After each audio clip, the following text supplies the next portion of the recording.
Yeah, this is Chuck Mondale again. It's been a while since I put any content up, but we're in the Mondale household again.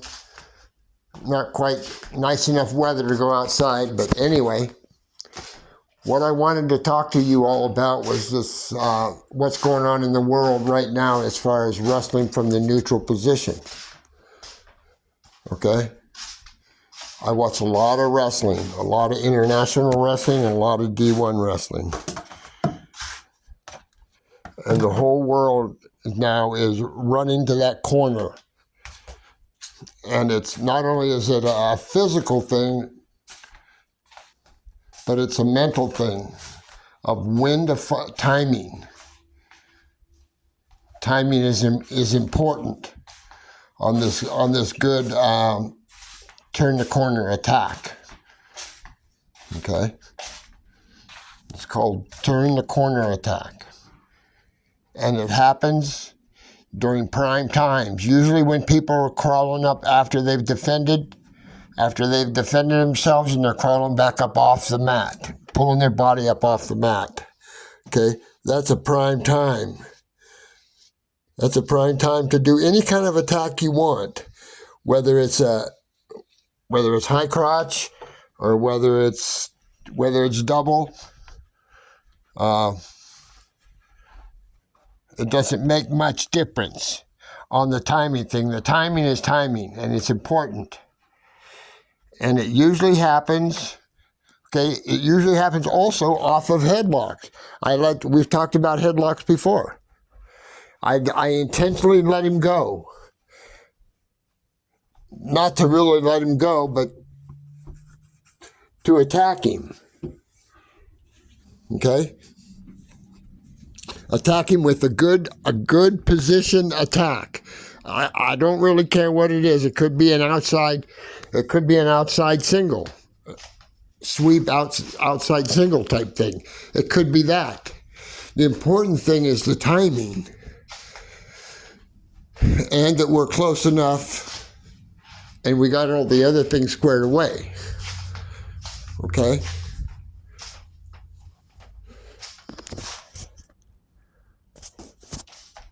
All right. So they also call it running the corner. Running the corner. And it's the same thing as chasing the corner. Okay? And these happen to be, for the most part, a little bit lower on the leg than a regular one time it from in close. So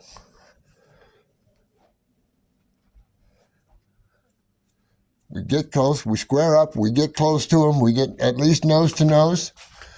Remember, we talked about getting comfortable nose to nose. And that's what we need to do, is get comfortable nose to nose. Okay? And we take our regular approach. I prefer high crotch, but I'm warming up to the fact about doubles. Doubles could be doable. I thought doubles, it took a little too much energy. The little risk-reward thing wasn't in our favor. But I'm slowly but surely changing my mind on the doubles. So the doubles open off of a prime time. The doubles open. Any kind of good attack, good position attack that you had before, you can kind of have now. It's just the timing. The timing is different. Okay? So I'm going to talk from the perspective of a high crotch, because I'm a high crotch guy. And that's what I foresee my attack being, that high outside attack. Okay, and like I said, normally speaking, it'll be a little lower on the leg than regular attack.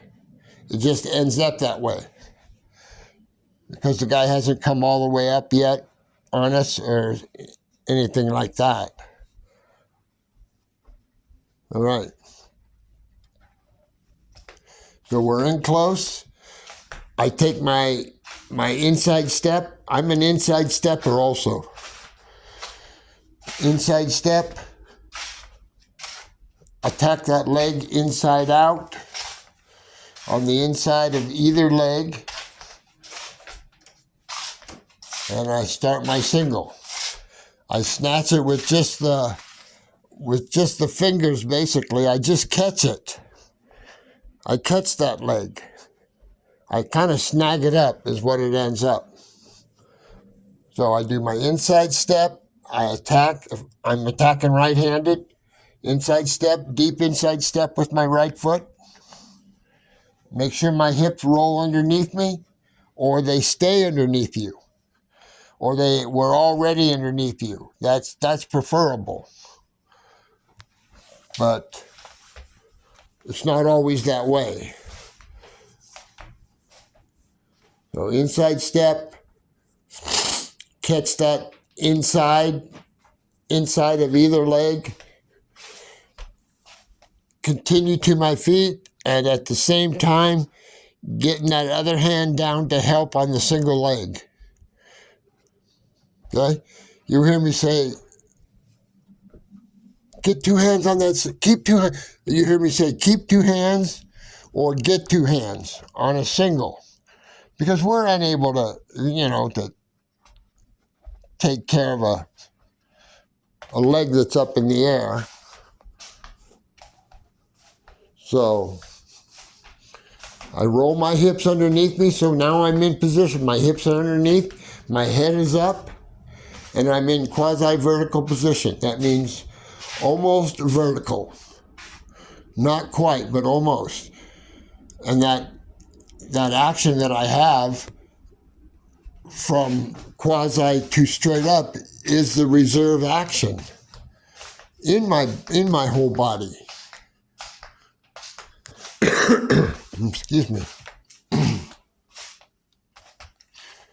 Okay, so I roll my hips underneath me, get my head up and my arms in. All right? And like I said before, we're going to be backstepping for a finish more times than we probably thought we might. But we're going to be on more singles. That's what this little presentation is all about. We're going to be on more singles. And you guys have my number and all that other stuff. Get a hold of me if you don't understand this stuff. Because you need it. You need it. All the college kids, they're all doing it. The Penn States and everybody's doing it. Arizona State. And it's called running the corner off of short offense. Short offense being arm drags, other kind of tie business. Okay? So, the other hand comes to help, and I'm on my horse. I'm moving him. I'm not being still. Even if I only have just one, for starters, I'll just have one hand on that single. Okay? And you could start your back step with just one hand until that other one gets to help. It's not ideal, but it can be done because the other guy is usually so off balance that he doesn't have a chance in heck to stay up. So, okay? And 9 times out of 10, we'll be backing up with on the back step, or it's also called dragging the pipe. You'll hear that, and it's like hiking a football. It's that and backstepping at the same time. Okay?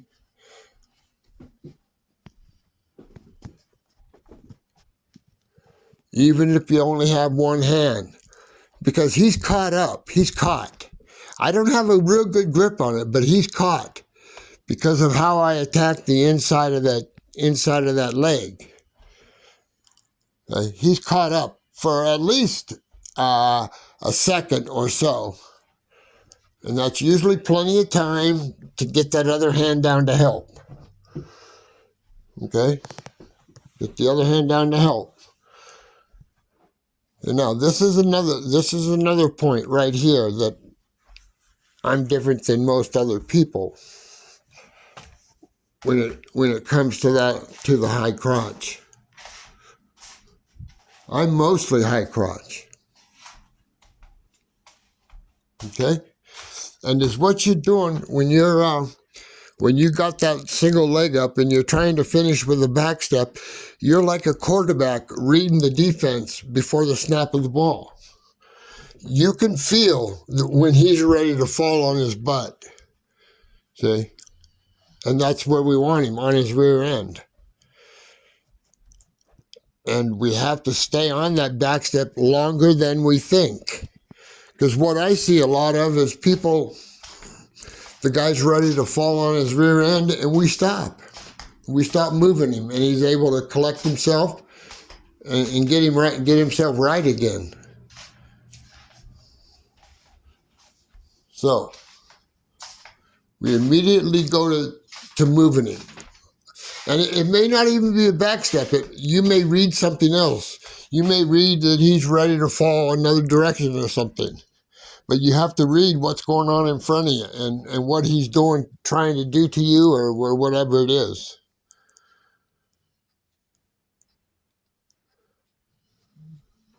Okay? Listen. Another thing I see. So don't quit too soon on that back step. Chances are he's ready to fall and we just don't know it. So stay on it. One of our finishes is a back step tackle. And it is just how it sounds.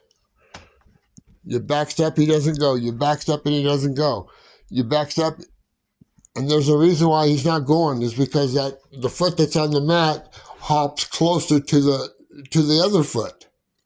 That's why he's not falling, see? So in that case, we would go to the tackle part. Back step, tackle.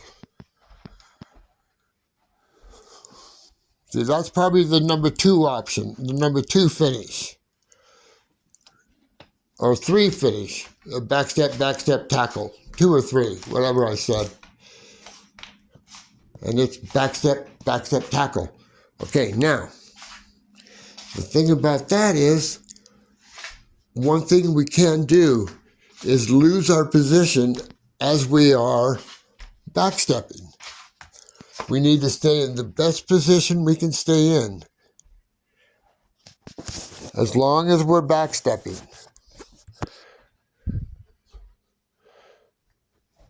Okay? Don't quit too soon. Don't stop wrestling too soon. And it might be backstep tackle, or it might be just tackle. But collect yourself, collect your thoughts, and physically collect what you're doing. Understand what you're doing. You've been there before in practice.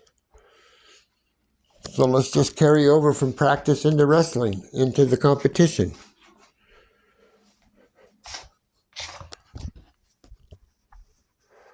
Okay? Now, on this back step, your head is right in my rib cage. And why is that? Why is your head in my rib cage? Or why is my head, in your rib cage? It's to keep you from covering me when I'm backstepping you. I'm keeping your upper body. What I'm doing is separating your upper body from your lower body. What my head does is hold your body away from me. When I go to do the back step, you can't crawl up on top of me and grab anything.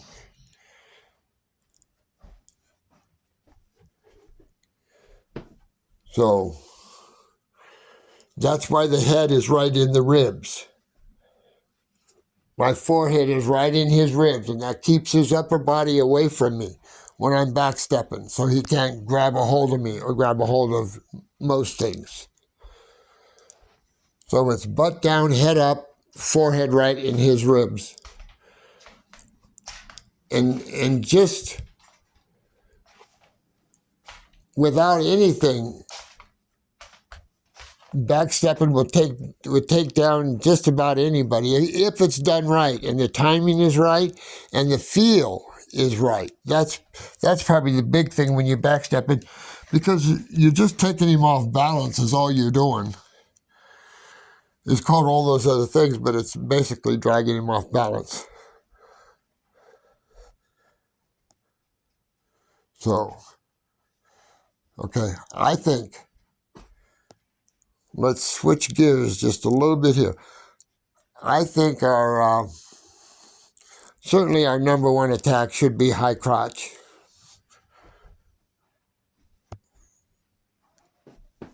With timing, with impeccable timing.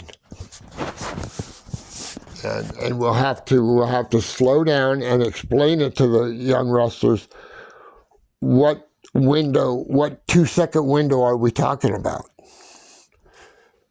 See, because it's not barreling the head. It's not barreling the head.